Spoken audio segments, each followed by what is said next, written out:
fue a raíz de que los astronautas de lo que después se conocería como el proyecto Apolo quedaron calcinados en enero de 67, que yo le pregunté a mi padre, ¿por qué esas personas se atreven a subirse a una cápsula espacial sabiendo que van a morir?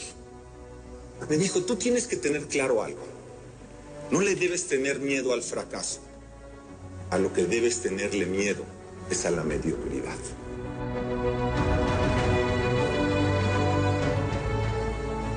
Y eso me tocó profundamente.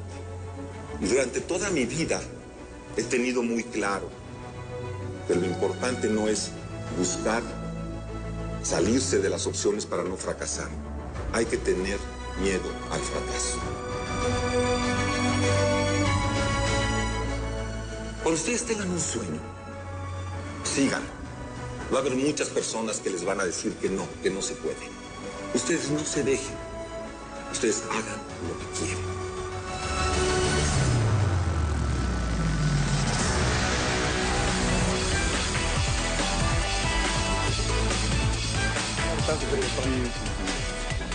Bueno, le agradecemos a Antonio Argüelles, nadador de aguas abiertas. Querido Toño, es un gusto, en verdad. No, el gusto es mío. Después de tanto tiempo. Muchos años. Años. Ahora sí hasta décadas. Sí, pero para que te acuerdes te traje un regalo. A ver. Ah, claro que sí. Uy, para que veas cuántos años. Tantos años. Oye, ¿en qué año fue esto? 93. Es que yo me permití presentar este libro con Toño y Nora. ¿80 y? 93. 93, pero había de antes algo también. Mira nomás, qué bonito. Sí. Esto yo lo escribí, esas cosas. Lo que pasa es que le caigo bien a Toño, como yo digo. Oye, bueno, primero, ¿cómo has estado, Toño? A ver, bien. Tú eres un cuate que se dedicó a la política. Sí. En algún sentido. Sí. No del todo. Sí. Dirigiste cosas interesantes. Fuiste oficial mayor, bachilleres. Sí, Esto de bachilleres había sido padrísimo, ¿no? Fue con Alep. Con Alep, perdón. Fíjate que después de que dejo la Secretaría de Comercio me voy a la campaña, primero con Coloso y luego me quedo con el presidente Zedillo. Sí. Y al inicio de la administración me voy con Jaime como su oficial mayor, con Jaime Serra. Y que se viene. y cuando termina cuando Jaime se va, el presidente Zedillo me dice pues, que me espere unos meses y que me va a encontrar un lugar. ¿Y te quedas, cuando tú dices espérate unos meses, te quedas como oficial mayor? 3 meses con Guillermo Ortiz. Con Guillermo Ortiz. Y a principios de marzo del 2000 me habla y me dicen que voy a ser director general de CONALEP. Y yo ese día lloré. Siempre lo he dicho, yo lloré porque imagínate de venir de Hacienda, de Comercio, te mandan a CONALEP. O sea, yo no conocía lo que era CONALEP. Oye, pero ¿cuántos estudiantes había en CONALEP? No, bueno, 250,000 estudiantes, 262 planteles, casi 30,000 profesores. Es no conocer lo que era la educación. Y cada vez que veo al presidente Zedillo, yo le digo que a mí me cambió la vida. O sea, realmente a mí el ser director de CONALEP, el estar involucrado en la educación, convivir con una persona como Miguel Limón. Miguel Limón fue probablemente de todos mis jefes, y mira que mis jefes fueron Gurría, Serra, Zedillo, pero Miguel me enseñó mucho de lo que es otro México, ¿no? Otra forma de es ver. un tipazo, Miguel Limón. Entonces, o sea, no sabías que formó incluso parte del Consejo del Canal 11. No sabía. Es un tipazo. Es un tipazo. No, pues qué bueno, mira, Miguel tuvo tiene esa cuestión de que yo venía de un grupo, pues la tecnocracia, ¿no? Sí, claro. Es lo que, eran los tecnócratas con Salinas. Sí, con Salinas, ¿no? Sí. Y veníamos y teníamos una visión del mundo que queríamos, de un México que queríamos, y al rato te platico de un libro que estoy escribiendo. Pero Miguel me enseñó otras cosas que, digamos, en el del mundo que yo venía no estaba, ¿no? Y de todo lo que él me dijo, yo recuerdo que una mañana me sentó en su oficina de secretario, sí, y me dijo que sabía que me gustaba mucho la política, ¿no? Sí. Como tú decías. Y me dijo, si yo me entero que tú utilizas al CONALEP para hacer política, ese día te voy a correr. Y nada de que me quítame una oportunidad. Aquí no venimos a hacer más que servir con la educación es a los mexicanos. Es Miguel. Y ese es Miguel, ¿no? Oye, Miguel. para la fecha, es Miguel a la fecha. Ahí está, ¿no? Sí. Y tiene un reconocimiento, y como secretario de Educación Pública a mí lo que me tocó hacer y lo que me enseñó ¿Cuántos años estuviste en CONALEP, Toño? 6 años. Los 6 años. Los 6 años. Me faltaban 2 más en mi periodo, pero bueno, en ese momento el presidente Fox decidió que habría que hacer un cambio y dejé yo el sector público. Sí. Y levanté capital privado. Y es tanto mi emoción por la educación que fundé 7 escuelas. Y hoy dirijo la nueva escuela tecnológica. Soy director general de la nueva escuela tecnológica y me dedico gran parte de mi tiempo también a ser consultor para la educación pública. Sí. Primero lo hice en Puebla y ahora lo estoy haciendo en Sonora y en Sinaloa. Y esa es mi pasión. La verdad es que a mí... Sí, bueno, es que además te enganchaste con la educación de manera clarísima, ¿no? Mira, lo que pasa es que ahí te das cuenta que si lo haces bien, le vas a cambiar la vida a las personas. A la gente. Eso es muy importante. ¿Te metes en el tema de la reforma educativa y esto que has podido ver? ¿Alguna opinión que tengas sobre eso, Toño? Mira, antes de que hablemos de cómo nadas. No, mira, yo creo que el tema, lo que me tocó a mí vivir de la reforma, hay digamos que 2 partes en las que me tocó ver un cambio muy importante, ¿no? El primero tiene que ver con algo que desgraciadamente ya no va a suceder y que era la evaluación de la permanencia de los profesores. O sea, ese es un tema que nosotros, por lo menos en los estados donde yo lo vi, los jóvenes, sobre todo, estaban muy contentos de que hubiera un mecanismo donde tú tenías un camino y que podías entrar a la educación pública, no a ser docente en la educación pública.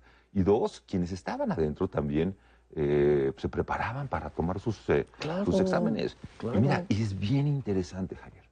La semana pasada me decía el secretario de Educación, tanto de Sonora como de Sinaloa, que me decían que vino la evaluación que se dijo que ya no se hiciera, ¿no? ¿Te acuerdas? Que el número que recuerdo es el de Sonora. Me dijo, nosotros teníamos 1,002 personas registradas, se presentaron 998.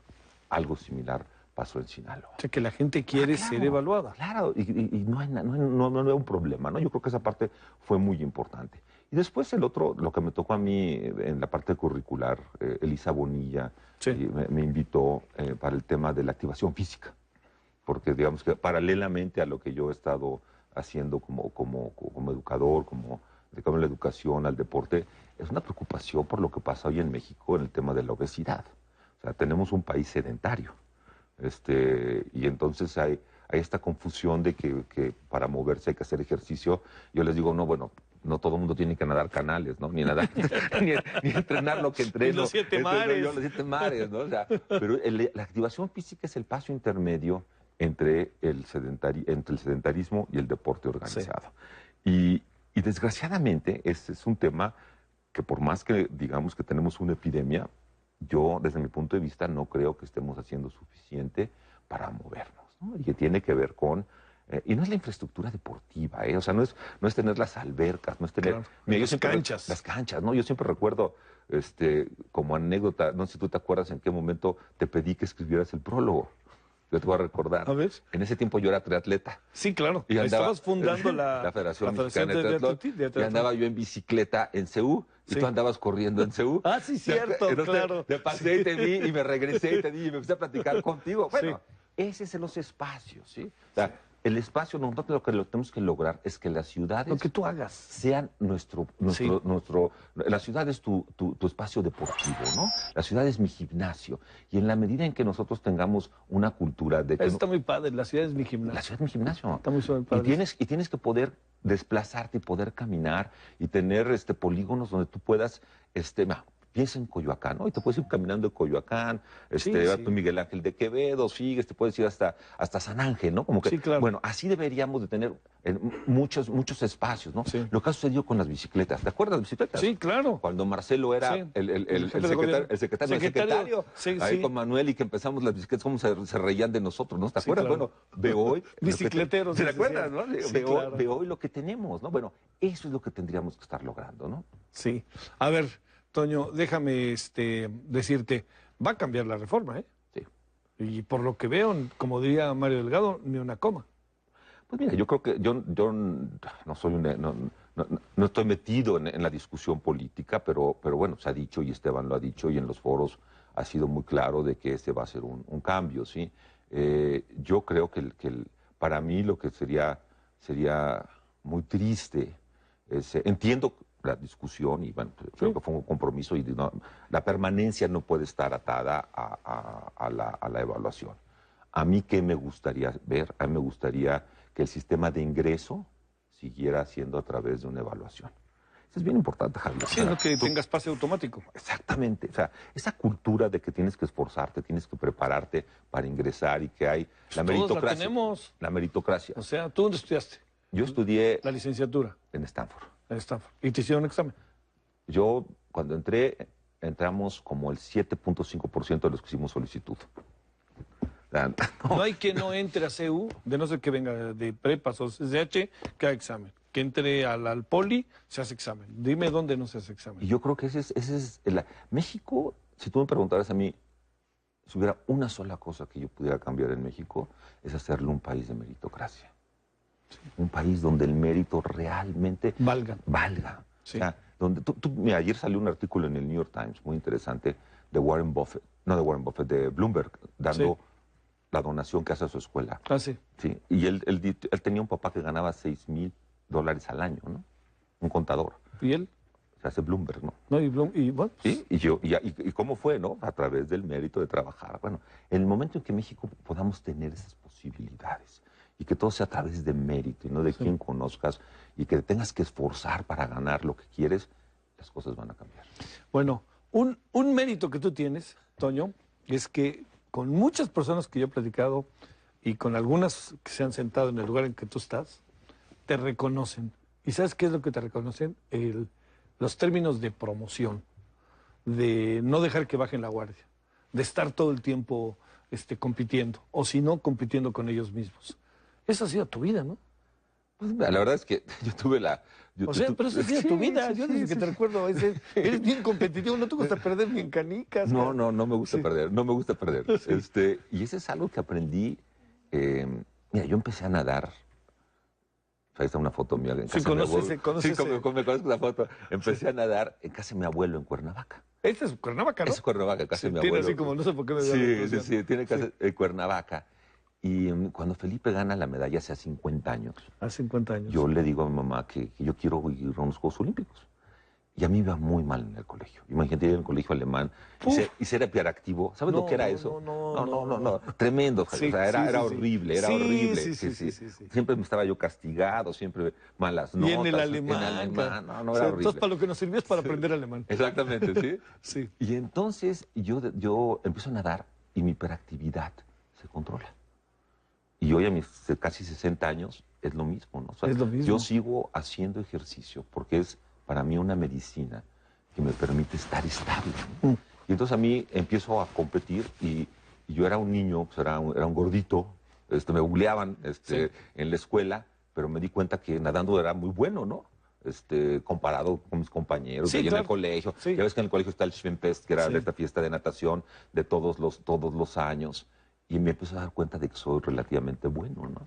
Y entonces encuentro... ¿En fondo o en velocidad? En fondo, no, yo nunca fui velocista. No. Y eso me da un espacio donde empiezo a tener, lo que yo diría, mi autoestima crece muchísimo. Sí, claro, del gordito, que te menospreciaban, que estabas en la detención todo el día. Sí, claro. Entonces empiezo a hacer cosas buenas, ¿no? Sí, claro. Y eso es lo que es la natación, ¿no? O sea, o el deporte. En general. Y sí me gusta hacer bien las cosas, me gusta no poner excusas. Yo tengo una frase que siempre cuando doy pláticas les digo que el éxito no necesita explicación, ¿estás de acuerdo? Sí, claro. Cuando fracasas tienes que explicar por qué, ¿no? Tienes que explicar mil cosas. Mil cosas. Y el éxito no necesita... Aunque te ha ido bien sin haber hecho las cosas tan bien, ¿ni qué? Gané y ahí muere. No tienes por qué explicar, ¿no? Sí. Entonces, pues sí, mira, aquí, y otra cosa que ha sucedido y de quien está aquí, digo, ¿qué te puedo decir? Pues haber tenido la oportunidad de entrenar con Nora. Con Nora Toledano. Que ha sido pues escribimos el libro, ha sido mi entrenadora durante muchos años. Que es un gran personaje, además. Es otro gran personaje. Nora, que está junto con Mariel Holly de terminar también Los Siete Mares. Sí. Pero sí, a mí la competencia, para mí... A ver, déjame hacerte una pregunta, Toño. Con esto que es cruzar canales, ir en el mar con temperaturas que pueden estar realmente bajas, ¿no? Puede que luego también las temperaturas muy, muy altas tampoco ayuden mucho, que digamos, ¿no? No. pero a ver, puedes ir pensando, se vuelve una cosa que es, mira, ahí está Nora, ¿no? También. Y Nora y Mariel y Lalo, su hijo. Y Lalo, sí. Bueno, y entonces tú vas nadando y puedes ir pensando, no de repente se te olvida lo que estás haciendo y ya el cuerpo nomás está actuando, como sería caminar, por ejemplo. No, ¿sabes qué pasa, Javier? Cuando estás en el mar, es diferente de cuando nadas en la alberca. Sí.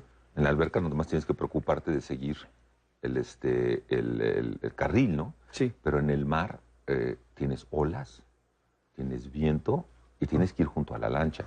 Sí. Mira, lo que estamos viendo es el cruce del Canal del Norte. ¿Todo eso es lo que cruzaste, lo que estamos viendo? Sí, ese es el canal. O sea, ¿todo eso? Sí, mi último canal. No marches. Ese fueron 34 kilómetros. Híjole, y el agua ese día estaba a 13 grados. ¿Qué? 13 grados de temperatura. ¿Qué para ti? Muy poquito. O sea, 13 grados para cualquiera es... O sea, tú empiezas a nadar a 13 grados y las manos y los brazos se enfrían. Las pies y las piernas. Ahí no piensas nada. No, ahí no piensas nada. Y a la hora que te metes tienes que estar totalmente concentrado en 3 cosas. 1, meterlo el brazo correctamente y jalar correctamente. Porque si no lo haces, pues vas a tener dolor en tus hombros, ¿no? ¿Qué te untan ahí? Ahí me están poniendo protector solar. Sí. Y lo blanco es pasta láser para que no me roce yo en las axilas, en medio de las piernas, en el cuello. Y ahí, Ahí me dicen que ese momento es el momento, ahorita vas a ver, ya no hay. Es el momento más importante. ¿Por qué? Porque entras al agua. Y es como cuando te tomas cuando tienes un vino y tomas el primer sorbo. El primer sorbo. Si sabe bueno, va a ser extraordinario. Si sabe mal, no se va a componer. Igual. Oye, pero ahí se está moviendo mucho el barco. Claro. O sea, que sí que estaba movido, ¿no? Las primeras 3 horas hubo mucho viento. Estuvo muy complicado. Pero era el último día que yo podía nadar. Sí. Si no me lanzaba ese día, no iba a poder. Tenías que esperarte otro año. Sí. Otro año. Oye, a ver, hasta allá, Toño, qué bárbaro, 34 kilómetros. Bueno, ese no fue lo peor. El más largo fueron 23 horas con 18 minutos. Sí, de ese supe. Cuando es el canal de Molokai. Sí, claro. 23 horas con 18 minutos. Esto es lo que es muy complicado. Y es el agua fría. Y no sé si tengamos oportunidad de verlo hasta el final. Si no, que lo jalen para que veas la llegada. Sí, a ver si se puede ver El final es... A ver, sí, ahorita lo hacemos. Dura tiempo, nos faltan como 8 minutos. Sí. Pero déjame decirte algo que... A ver, espérame, nomás déjame ir ahí. A ver, ahí... qué bonito se está tomando, ¿no? ¿Alcanzas a ver el fondo del mar? No se ve nada, es profundísimo. Ni siquiera vas buscando qué es lo que hay, ¿eh? ¿No? Olvídate, Vas con los ojos cerrados. Pues no, tienes que ir viendo al barco, pero no te puedes ir preocupando si va a haber tiburones, ballenas, no. Lo más difícil del mar, tu peor peligro son las aguas malas. Claro. Y ahí hay unas aguas malas, había una agua mala de ese tamaño. ¿Y cómo le evitas? No, le tienes que ir dándole la vueltecita cuando las ves de ese tamaño, ¿no? Pero hay otras chiquitas que no las ves y que te pican. Y ese es lo más duro. El ardor total. Ardor total. Eso es lo más duro. ¿Cómo te las quitas? No te las quitas. ¿Pero cómo te quitas el ardor? No, pues no te puedes quitar. Mira eso, oye, qué bárbaro. Esa es la llegada. Fíjate nomás, oye. O sea, llevo nadando 13 horas con 31 minutos, llego y tengo que ponerme en una posición que pueda levantar el brazo y decir que ya he terminado. Sí. Entonces estoy tratando... Y no puedes, no hay manera. Y aparte no hay playita, ¿no? O sea, no. Y entonces, cuando me preguntan qué momento, en ese momento tengo un gran miedo. Y ve la ola, y además golpazo que te diste con las piedras, ¿no? Pero yo pensé que me puede pegar con la cabeza. Sí. Y ahí ya por fin me hiciste... Ahí terminé los 7 mares. En ese momento. Qué momento, En ese momento terminé los 7 Qué mares. momento tan importante. Y me convierto en la 7ª persona en el mundo. Oye, espérame, pero aquí lo que estás haciendo ahora es voy de regreso al barco, ¿no? Sí. Que está relativamente cerca. Estaba como a unos 200 metros. Sí, pero ya ahora sí que son cualquier cosa. Después de 34 kilómetros. No, pues es una cancha y media de fútbol. Sí, ya no hay. Te ríes, ¿no? Ya no hay problema. Pero fíjate, son 200 metros, ¿eh? Sí, todavía. Ahí te vas a ver Oye, a ver, ¿y por qué te metiste en esta onda de los 7 mares? A ver, ¿cómo va esto construyéndose? Mira, yo después de terminar la triple corona... A ver, espérame, 13:32. 13:32. Hiciste, en los 34 kilómetros. Y me convertí en la 7ª persona en el mundo. ¿Son puros hombres o también hay mujeres? No, había 3 mujeres y yo fui el 4º hombre. Ah, mira, mira. Sí, no, sí, íbamos. Sí. Son 7, 3 mujeres y 4 hombres. En ese momento yo me convertí en la séptima persona. Sí. ¿Cómo metí? Yo después de terminar la triple corona, a los 50, dije, quiero ir al Everest. Y hubiera querido a los 40, y mi Jimena, Lucía y David me dijeron que no, son a llorar. A los 50 les dije, oye, haz lo que quieras, papá, ya lo que quieras. Sí. Y me rompo la pierna. Me rompo el fémur 25 centímetros. ¿Cómo? Tuve una pequeña fisura bajando de la Malinche y no me di cuenta, pensé que era un dolor muscular y se fracturó. O sea, ni siquiera de un golpe ni nada. Fracturó. ¡Qué horror, oye! Y entonces, ¿sabes lo que es andar con muletas? No poderte mover. Puta. Y entonces a la activities. Sí, imagínate, ¿no? Y entonces salgo un día de la alberca y me dice Patty Coleman que si ya conocía yo el reto de los 7 mares. Le digo, no, ¿cuál es? Y me dice, pues ya me dice que es el Canal del Norte, el Canal de La Mancha, Catalina, Molokai, Tsugaru, Cook. Me dice, pero pues, no vas a ser ya el primero, pues ya estás muy viejo para poder seguir nadando. Sí. En ese momento tenía yo 55 años. Entonces me puse como meta correr 2 maratones. Y dije, si puedo correr 2 maratones y el segundo, y el pie, y el segundo abajo de 6 minutos por kilómetro, estoy listo mentalmente para intentar los 7 mares. Entonces corro Chicago, logro hacer el tiempo. ¿Cuánto hiciste? Hice 4:22, una cosa así. Y, pero sobre todo era cómo te sentías. Y mentalmente. ¿Cómo respondía la pierna? Y mentalmente. Correr un maratón necesita un entrenamiento, una concentración muy importante. Lo logro y voy y le digo a Nora, órale, entréname y vamos a regresar después de no sé cuántos años a nadar otra vez. Y empiezo a hacer, y en 2 años... Hijo, y Nora, que es una guerrera sí, no, y no, una olvídate. disciplinada, sí, no, sí. No dejan ni respirar. No, sí, totalmente. Yo me acuerdo cuando vivía en Casablanca, hijo, decía, qué bueno que no tengo que ver, yo qué bueno que estoy en el otro carril. Y entonces empiezo a entrenar y en 2 años hago logro los 7 mares. Y lo que cuento en mi historia es que cada mar me dio una experiencia. ¿No? El canal, cuando pienso los 7 mares, es tener sueños, Javier.